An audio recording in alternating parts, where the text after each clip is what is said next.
नमस्कार दोस्तों, स्वागत है आप सभी का कहानी मेरी जुबानी यूट्यूब चैनल पर।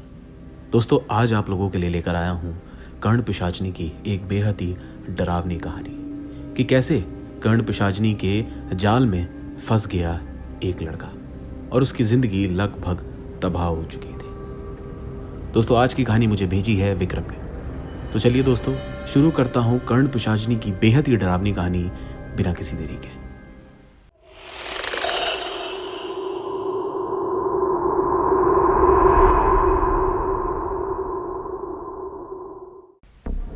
विक्रम का कहना था कि उनकी गली में एक लड़का रहता था और वो काफी समय से रह रहा था।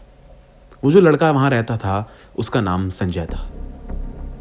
संजय और उसके दोस्त की जब कॉलेज की पढ़ाई पूरी हो गई तो संजय का दोस्त तो संजय को छोड़कर वहां से चला गया, लेकिन संजय वहां पर अब भी रहता था। कॉलेज की पढ़ाई पूरी होने के बाद भी संजय को कोई ढंग की नौकरी नहीं मिली थी। वो छोटी मोटी नौकरियों के पीछे लगा रहता था। कभी वो कहीं नौकरी करने लग जाता था तो कभी वो कहीं। वो वहां पर एक किराए के कमरे में रहता था, लेकिन वो एक अच्छी नौकरी की फिराक में घूम रहा था। काफी साल हो गए थे संजय को नौकरी ढूंढते ढूंढते, लेकिन कोई अच्छी नौकरी संजय को मिल नहीं रही थी। वो बहुत परेशान रहता था। संजय के पास एक सेकेंड हैंड बाइक भी थी, जिसके चलते वो रात में कभी कभार छोटे मोटे काम भी कर लिया करता था, जैसे कि कोई फूड डिलीवरी का काम। लेकिन उसमें भी संजय को ज्यादा बचत हो नहीं पाती थी, क्योंकि वो यहाँ पर एक किराए के कमरे में रह रहा था। वो बहुत परेशान रहता था। गली के कई लोगों ने भी संजय की मदद करने की कोशिश करी, उसको कई नौकरियों के बारे में बताया, लेकिन उसका इंटरव्यू वहां पर हो नहीं पाता था। वो बड़ा परेशान रहता था क्योंकि उसकी उम्र धीरे धीरे बढ़ रही थी और उसको पैसा कमाना था, लेकिन जैसा पैसा वो कमाना चाहता था वैसा कमा नहीं पा रहा था। मुझे याद है कि संजय सुबह के समय तो घर से बाहर नहीं निकलता था, लेकिन रात को होते ही वो अपनी बाइक लेकर छोटे मोटे काम के लिए निकल पड़ता था। लेकिन ऐसे ही करीब जब 3 से 4 महीने बीत गए थे तो गली वाले देखते थे, गली वाले क्या, मैं भी देखता था कि संजय का बर्ताव काफी बदल चुका है। यानी कि वो अब अच्छा पहनने लगा है। उसने एक नई बाइक तक खरीद ली थी जो करीब 2 से 2.5 लाख रुपए तक की थी। और ये बात बीते मात्र 3 से 4 महीने ही हुए थे कि संजय के पास इतना पैसा आ गया था। वो अच्छे कपड़े पहनने लगा था, एक महंगी बाइक खरीद ली थी, उसके कमरे में नए नए उसके दोस्त आते थे जो रात को काफी पार्टियां करते थे। वो एकदम से इतना बदल गया था कि उसका लिविंग स्टैंडर्ड, उसका रहने का तरीका एकदम बदल चुका था। और यही नहीं, इसके कुछ महीने बाद संजय ने एक और महंगी बाइक खरीद ली। उसको बाइक का शौक था, उसने एक और महंगी बाइक अपने लिए खरीद ली, जिसकी कीमत लगभग 5 लाख रुपए बताई जा रही थी। एक आम आदमी के लिए 5 लाख की कीमत बहुत ज्यादा होती है, और संजय ने एक 5 लाख रुपए की बाइक खरीदी थी। गली वाले पूछते थे कि संजय इतना पैसा कहां से आ रहा है, तो वो बस बोलता था कि मेरी एक अच्छी जगह नौकरी लग गई है। गली वाले भी कहते थे कि चलो ठीक है, इसकी नौकरी लग गई, क्योंकि बेचारा काफी समय से परेशान घूम रहा था। लेकिन अब भी संजय उस किराए के मकान में ही रहता था। वो अपने घर नहीं गया था, वो वहीं रहता था, वहीं पे सारा काम करता था। जहां वो पहले रात को छोटे मोटे काम करने निकल जाया करता था, अब तो वो पूरे दिन अपने घर में रहता था। उसके दोस्त यार आते थे, वो अपनी महंगी बाइक उठाकर कभी कहीं ना कहीं घूमने के लिए चले जाया करते थे। ऐसे ही संजय का जीवन अब चलने लगा था। लेकिन कुछ ही समय बाद संजय की एक बहुत ही बुरी कार से टक्कर हुई। उसका एक बहुत बुरा एक्सीडेंट हुआ। यकीन करें कि वो बस मरता मरता बचा। जब गली के लोग संजय को देखने उसके पास पहुंचे तो उसने बताया कि वो काफी तेज अपनी बाइक चला रहा था और उसकी बाइक का एक आगे से आ रही कार से एक्सीडेंट हो गया। बाइक पूरी आगे से खत्म हो चुकी थी। वो तो संजय की किस्मत अच्छी थी कि इसके पैर में बस थोड़ी बहुत चोट लगी और ये बच गया, वरना ये भी मर जाता। इसके घर वाले भी इसे देखने आए। उन्होंने भी संजय को काफी समझाया कि ऐसी हरकतें मत किया कर। संजय ने बोला कि अब मैं ऐसी कोई चीज़ नहीं करूंगा, क्योंकि उसके पैर में चोट लग चुकी थी, अब उसे चलने फिरने में भी काफी दिक्कत होती थी। लेकिन संजय की वो 5 लाख रुपए की बाइक पूरी तबाह हो चुकी थी। लेकिन इसी के कुछ समय बाद जो संजय के साथ एक और घटना हुई, वो तो बहुत ही अजीब थी। शाम का समय था और संजय का मकान मालिक बहुत जोर जोर से चिल्ला रहा था। गली के बाकी लोग भी जब उस घर के पास पहुंचे तो देखा कि संजय के कमरे के बाहर उसका मकान मालिक खड़ा था और उसकी चिल्लाने की आवाजें बहुत तेज आ रही थी। गली के काफी सारे लोग अंदर कमरे में गए। जब उन्होंने अंदर जाकर जो दृश्य देखा, उसे देखकर लोग हैरान हो गए, क्योंकि संजय अपने कमरे में बिल्कुल बेहोश पड़ा था। और सिर्फ बेहोश ही नहीं, संजय की हालत बहुत ज्यादा खराब थी। उस समय मैं भी गया था देखने के लिए कि आखिरकार बात क्या हो गई है, लेकिन जब मैंने वहां पे जाकर दृश्य देखा तो मैं भी हैरान हो गया। दरअसल संजय कमरे की जमीन पर एकदम बेहोश लेटा हुआ था। उसके शरीर पर काफी सारे जख्मों के निशान तो थे ही, लेकिन सबसे अजीब और डराने वाली चीज जो वहां पे हमने देखी वो ये कि संजय के चेहरों पर काफी सारे गड्ढे हुए थे। मानो ऐसा लग रहा था देखने में कि जैसे किसी ने नुकीली चीज से संजय के चेहरे पर वो घुसा दी है, उससे जख्म कर दिए हैं जिससे खून बह रहा है। वो बहुत देखने में दर्दनाक लग रहा था, जिसे देख गली वाले काफी घबरा गए और उसी समय संजय को लेकर डॉक्टर के पास गए। वहां पे उसका इलाज कराया गया। ये घटना के बाद संजय के घर वाले दोबारा से संजय के पास आए। उन्होंने देखा संजय को तो संजय की हालत सच में बहुत ज्यादा खराब थी। वो करीब 2 से 3 दिन तक अस्पताल में भर्ती रहा।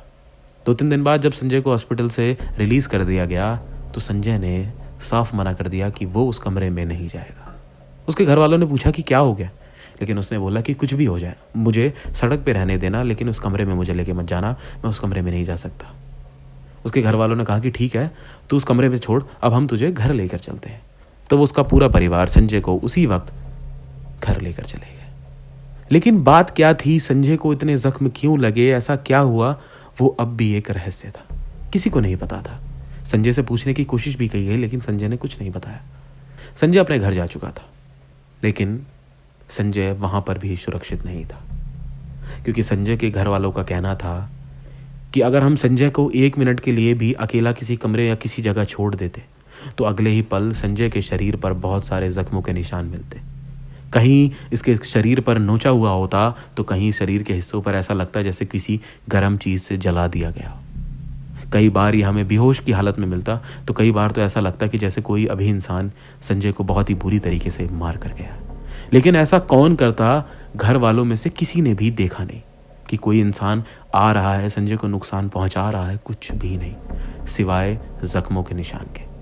सिर्फ जख्मों के निशान संजय के चेहरे पर, उसके शरीर पर दिखाई देते थे और कुछ भी नहीं। घर वाले बहुत परेशान थे कि आखिरकार इसको हो क्या गया है, ऐसा क्यों हो रहा है। जिसके बाद उन्होंने हार कर पास के ही रहने वाले एक सिद्ध बाबा को संजय को दिखाया, ये सोचकर कि कोई बात और तो नहीं। लेकिन जब बाबा ने संजय को देखा तो देखते ही उन्होंने बता दिया कि परेशानी क्या है। उन्होंने देखते ही संजय के परिवार वालों को बताया कि तुम्हारे लड़के के साथ जो हो रहा है ये कोई आम घटना नहीं है, बल्कि इसने अपने सर पे मुसीबत खुद बुलाई है। घर वाले समझे नहीं, तो उस बाबा ने बोला, दरअसल इस लड़के के पीछे एक कर्ण पिशाचनी पड़ी हुई है। घर वालों को नहीं पता था कि कर्ण पिशाचनी क्या होती है। उन्होंने पूछा कि ये क्या चीज है, तो उन बाबा ने बताया कि एक ऐसी ताकत, एक ऐसी शक्ति जिसे सिद्ध किया जाता है, यानी कि तुम्हारे ऊपर वो कोई छोड़ नहीं सकता, कोई जादू टोना करवा के तुम्हारे ऊपर लगवा नहीं सकता। ये इंसान अपनी खुद की इच्छा से अपने ऊपर लाता है, और वो लाने का मकसद सिर्फ एक होता है कि उसको उसकी मनचाही चीज मिल जाए। ये एक ऐसी ताकत है कि चाहो तो आपको जमीन से बैठे बैठे एक ही रात में आसमान पे बैठा सकती है, लेकिन अगर उसके विरोध में गए या कुछ ऐसी चीजें करी जो उसे पसंद नहीं होती, तो वो उसी दिन उठाकर जमीन में इतना बुरा पटकती है कि इंसान दम तोड़ देता है। यानी कि वो इतनी ताकतवर है कि इंसान को अगर रातों रात अमीर बना सकती है तो रातों रात उसकी जान भी ले सकती है। जब घर वालों को ये समझ में आया तो उन्होंने संजय से पूछा कि बात क्या है, लेकिन संजय ने सिर्फ यही बोला कि अगर मैंने कुछ बताया तो मैं उसी वक्त मर जाऊंगा। तो बाबा ने यह बोला कि तू घबरा मत, जब तक तेरे आसपास लोग रहेंगे वो तुझे नुकसान नहीं पहुंचाएगी, तो तू चाहे तो तू अपनी सारी बात घर वालों को बता सकता है। तो संजय ने हिम्मत करके बात बताई कि आखिरकार उसने कर्ण पिशाचनी को सिद्ध क्यों किया। तो दरअसल बात यह थी कि संजय एक रात अपनी बाइक से रात को काम कर रहा था। वो ऑर्डर डिलीवरी कर रहा था कि तभी उसे एक आदमी सड़क किनारे दिखाई दिया। वो संजय से मदद मांग रहा था। वो कह रहा था कि भाई मुझे थोड़ा आगे तक छोड़ दो। वो देखने में काफी बुजुर्ग लग रहा था। संजय ने बोला कि ठीक है, मैं आपको छोड़ दूंगा। वो बैठ गया संजय की बाइक पे और बात करते करते दोनों आगे की तरफ चलने लगे। वो संजय से पूछने लगा कि तुम क्या करते हो, क्या नहीं करते हो। तो संजय ने अपने बारे में बताया। संजय ने अपनी परेशानियों के बारे में भी बताया कि मेरे पास पैसा नहीं है, मैं पैसा कमाना चाहता हूँ, मैं जैसी नौकरी चाहता हूँ मुझे वैसा मिल नहीं रहा, मैंने पढ़ाई भी कर लिया लेकिन मेरे साथ कुछ अच्छा नहीं हो रहा है। संजय ने जब अपना दुख उस आदमी के साथ बांटा तो उसके बाद उस आदमी ने संजय को कुछ चीज़ बताई। उसने बोला कि देख, जितनी परेशानी में तू है ना, तो मैं तेरी एक छोटी सी मदद तो कर सकता हूँ। संजय ने बोला कि क्या? उसने बोला कि देख, मैं एक ऐसी ताकत को जानता हूँ कि अगर वो तेरे साथ रही ना, तो तुझे रातों रात जो तू चाहता है वो बना देगी। संजय को कुछ समझ नहीं आया। संजय ने बाइक साइड में लगाई और उस बाबा से विस्तार में पूछने लगा कि बात क्या है। तो बाबा ने कर्ण पिशाचिनी के बारे में बताया। संजय ने जब ये सुना तो वो सुनते ही इसके लिए राजी हो गया, क्योंकि वो जल्दी सक्सेस चाहता था, जल्दी तरक्की चाहता था, क्योंकि वो अब इंतजार नहीं कर सकता था। बाबा ने उसे चेतावनी दी कि देख, तू उसे सिद्ध तो कर लेगा, लेकिन उससे छुटकारा पाना इतना आसान नहीं है, क्योंकि वो अपनी मनचाही शर्तों पर रहती है। अगर तूने उसकी शर्तें पूरी नहीं करी तो वो तेरे को नुकसान भी पहुंचाएगी। संजय ने कहा कि जैसा भी होगा मैं कर लूंगा, लेकिन आप मुझे उस तक पहुंचने का रास्ता बताओ। बाबा ने बोला कि ठीक है। बाबा ने उसे अपने घर तक का रास्ता बताया और बोला कि आने वाले अगले शनिवार को तू मेरे घर आना और मैं तुझे उसे कैसे सिद्ध करना है वो बताऊंगा। संजय उस बाबा के घर गया। वहां पे बैठकर अपने सामने इस बाबा ने वो सारी क्रियाएं करवाई सिद्धि की, जो कर्ण पिशाचिनी की सिद्धि के लिए की जाती है। और आखिरकार संजय ने वो सारी सिद्धियां करके कर्ण पिशाचिनी को सिद्ध कर लिया था। संजय ने कुछ ऐसी चीजें भी अपने परिवार को बताई जिसे सुनकर उसका परिवार और ज्यादा चौंक गया। संजय ने बताया कि जब मैंने उसे सिद्ध किया था, उस कर्ण पिशाचिनी की जो शर्तें थी वो ये थी कि मैं उसके अलावा किसी और औरत के साथ नहीं रह सकता, किसी और औरत के साथ शारीरिक संबंध नहीं बना सकता, और उस कर्ण पिशाचिनी के बारे में मैं किसी को भी नहीं बता सकता। संजय ने उस समय तो जोश जोश में सारी चीजों को हाँ बोल दिया था, लेकिन बाद में वो उन चीजों को लेकर पछताने लगा। संजय ने बताया कि जैसे ही मैंने कर्ण पिशाचिनी की सिद्धि कर ली थी, उसके कुछ ही दिनों के अंदर अंदर मेरे को बदलाव देखने को मिले। वो सिर्फ यही नहीं करती थी, वो मेरे को उन सब चीजों के बारे में भी बता देती थी जो आगे होने वाला होता था। उसने बताया कि उसके पास जो इतना सारा पैसा एकदम से आया, वो दरअसल जुए और सट्टे से आया। वो जुआ और सट्टा खेलने लगा था, जहां पे उसे इतना सारा रकम इकट्ठी मिलती थी। उसने बताया कि वो सारी चीजें मुझे पहले ही बता दी थी कि क्या होने वाला है, तो मैं उसी तरह चलता था और मुझे वहीं से इतना पैसा मिलता था, जिसके लालच में आकर मैं उसी के साथ रहने लगा। मैं उसी की बातें सुनने लगा, वो जो कहती थी मैं वो करता था। और सिर्फ यही नहीं, वो कर्ण पिशाचिनी संजय के साथ शारीरिक संबंध भी बनाती थी। संजय ने बताया कि जब उसका मन करता था मुझे तब उसके साथ शारीरिक संबंध करना पड़ता था, क्योंकि मैं उसको मना नहीं कर सकता था, ये उसकी शर्त थी। काफी समय तक यही सब चलता रहा, लेकिन बात कहां बिगड़ी वो संजय ने जब अपने परिवार को बताया तो वो भी सुनकर चौंक गए। संजय ने बताया कि काफी लंबे समय तक तो सब कुछ ठीक रहा, लेकिन एक दिन जब मैं अपने दोस्तों के साथ घूम फिर रहा था, मैंने थोड़ी शराब पी रखी थी, तब मेरे साथ एक गलती हो गई। उसने बताया कि उसके दोस्तों यारों के साथ कुछ लड़कियां आई हुई थी। मैं उनके साथ नाच गा रहा था, लेकिन उसी नाच गाने में मेरे को होश नहीं रहा कि मैंने उनमें से एक लड़की के साथ अपने शारीरिक संबंध बना लिए। मुझे होश नहीं था, मैं नशे में था, मुझे नहीं पता कि मैं क्या कर रहा हूं, लेकिन मैंने वहां पे वो हरकत करी। उस हरकत के बाद से मेरी ये दुर्दशा है। वो कर्ण पिशाचिनी इस चीज के बाद से खुश नहीं थी। वो जब भी अपने कमरे में जाता तो वो मुझे हमेशा नुकसान पहुंचाती। कभी कोई चीज फेंक के मारती तो कभी कुछ। कई बार उसने मुझे जमीन से उठाकर पटका है। मेरी हालत खराब हो गई। मैंने उससे कई बार माफी मांगी, बोला कि मुझे माफ कर दो, आज के बाद ऐसा कभी नहीं होगा, लेकिन उसने मुझे एक बार भी माफ नहीं किया। उसका रूप एकदम से एक डायन, एक चुड़ैल की तरह हो चुका था। वो जहां पहले मेरे साथ मीठा मीठा बोलकर मेरे से बात करती थी, अब वो एक भली भांति चुड़ैल बन चुकी थी। वो बाइक का एक्सीडेंट कोई नॉर्मल एक्सीडेंट नहीं, बल्कि उस कर्ण पिशाचिनी के द्वारा हुआ था। और जो उस दिन मैं अपने कमरे में बेहोश मिला, वो भी कर्ण पिशाचिनी ने किया। संजय ने यह भी बताया कि जब वो अपने घर भी वापस आ गया तो यहाँ पे भी जो उसके शरीर पर जख्मों के निशान मिलते हैं, वो कर्ण पिशाचिनी के दिए हुए हैं। उसके घर वालों ने जब ये सारी चीजें सुनी तो वो सहम गए। वो कहने लगे कि अब इससे क्या करें, ऐसे तो ये धीरे धीरे हमारे लड़के को हमसे छीन लेगी। उस बाबा ने बोला कि जिस इंसान ने इसकी सिद्धि करवाई है, वही इंसान इसका उपाय जानता है। ये कोई आम तरीका नहीं है कि इसका पूजा पाठ करके इसको अलग कराया जा सके। इसकी शुद्धि भी अगर उसने करवाई है तो इसका छुटकारा भी वही करवाएगा। तो आपको उस आदमी से मिलना होगा। ये सुनकर उसका परिवार दोबारा से वहीं आया जहां पे पहले संजय किराए पे रहता था। संजय का परिवार उस आदमी को ढूंढने लग गया। संजय के बताए हुए पते पर वो गए और वो आदमी उन्हें वहां पर मिला।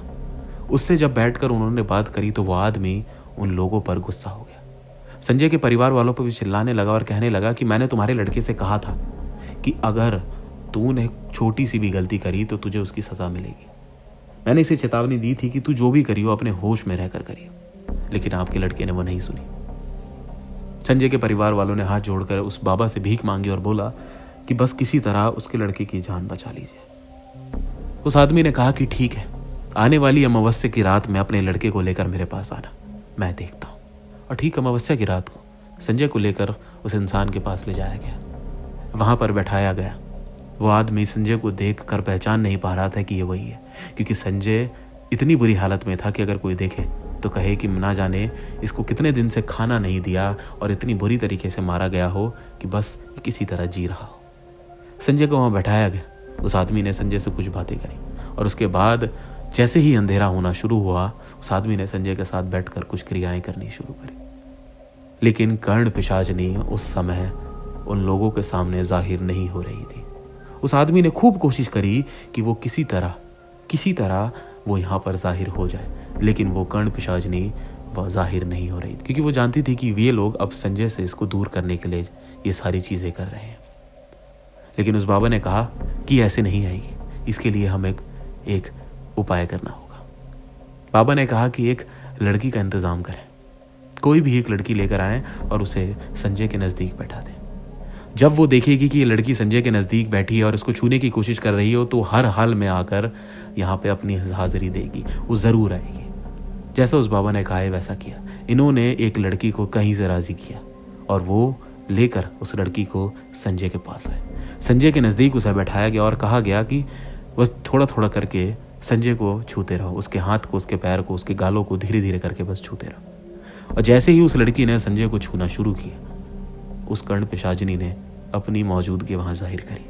वो संजय के परिवार वालों को नहीं दिखाई दे रही थी, वो सिर्फ उस आदमी को और संजय को दिखाई दे रही थी। संजय उसे देखकर कपकपाने लगा, लेकिन उसी वक्त सही मौका पाकर उस आदमी ने अपनी क्रिया शुरू कर दी और उस कर्ण पिशाचिनी से छुटकारा पाने के लिए जो भी वो चीज कर सकता था उसने वो वहां पे करनी तुरंत शुरू करी। संजय को परिवार वालों को इतना समझ में आ रहा था कि ये जो भी चीज हो रही है बहुत अलग है, क्योंकि संजय का शरीर बहुत बुरी तरीके से कांप रहा था और वो आदमी जोर जोर से मंत्रों का उच्चारण कर रहा था। काफी देर तक ये चीजें चली और थोड़ी देर बाद वो आदमी एकदम चुप हो गया। संजय भी अब जैसे कपकपा रहा था वैसे कपकपा नहीं रहा और एकदम से ठीक ठाक वहां बैठा हुआ था।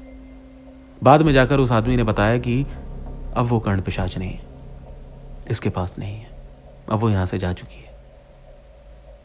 संजय ने जब ये चीज सुनी तो संजय ने एक राहत की सांस ली, क्योंकि उस समय संजय को ऐसा लग रहा था ना जाने उसके ऊपर से कितने किलो का वजन उतर चुका है। उस आदमी ने बोला कि आप अपने लड़के को अब ले जा सकते हैं, अब वो कर्ण पिशाच नहीं इसके पीछे नहीं आएगी, लेकिन ध्यान रहे आज के बाद ऐसी गलती है दोबारा ना करें। संजय के परिवार वाले संजय को वहां से लेकर गए और वो अब सीधा अपने उसको घर लेकर गए।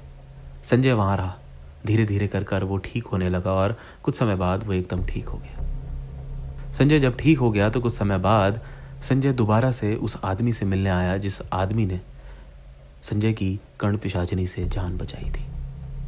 उस आदमी के घर पहुंचा तो देखा कि उसके घर पे ताला लगा हुआ था। आस पड़ोस के लोगों से पता करा तो पता चला कि वो आदमी की करीब महीना भर पहले मृत्यु हो गई है। लोगों ने बताया कि उस आदमी ने आत्महत्या कर ली थी। वो कमरे में बड़ी ही बुरी तरीके से मरा हुआ पाया गया था। उसके बाद से ये घर बंद है, उसके बाद से इस घर में कोई नहीं आया। जब संजय ने ये बात सुनी तो वो चौंक गया, लेकिन वो कहीं ना कहीं समझ पा रहा था कि उस आदमी ने आत्महत्या क्यों करी।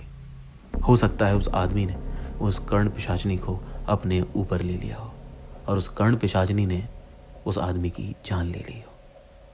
कुछ भी हो, लेकिन संजय की जान तो बच गई। ज्यादा पैसा कमाने के चक्कर में संजय अंधा हो गया था उसे नहीं पता था कि वो क्या करने जा रहा है और उसने उस चीज़ की सज़ा भी भुगती। वो तो उसकी किस्मत अच्छी थी कि उसकी जान बच गई, उस कर्ण पिशाचिनी ने उसकी जान नहीं ली, वरना वो ना जाने संजय का क्या हाल करते। दोस्तों यही थी आज की कहानी। दोस्तों इस कहानी से हमें यही सीखने को मिलता है कि कभी भी लालच के चक्कर में बुरी शक्तियों का कभी भी इस्तेमाल ना करें। बेशक तरक्की थोड़ी धीरे है, लेकिन जल्दबाजी के चक्कर में कभी भी गलत चीज़ों के पीछे ना भागें, क्योंकि वो चीज़ें इंसान को सारी ज़िंदगी दुख पहुंचाती है। दोस्तों अगर कहानी पसंद आई तो वीडियो को ज़रूर से लाइक करें और कहानी कैसी लगी ये भी कमेंट करके ज़रूर बताएं। दोस्तों चैनल पर नए हैं तो चैनल सब्सक्राइब करें और बेल आइकन भी ज़रूर दबाएं, क्योंकि मैं ऐसी कहानी जल्द फिर लेके आऊँगा। फिर मुलाकात होगी एक और नई हॉरर स्टोरी के साथ। नमस्कार।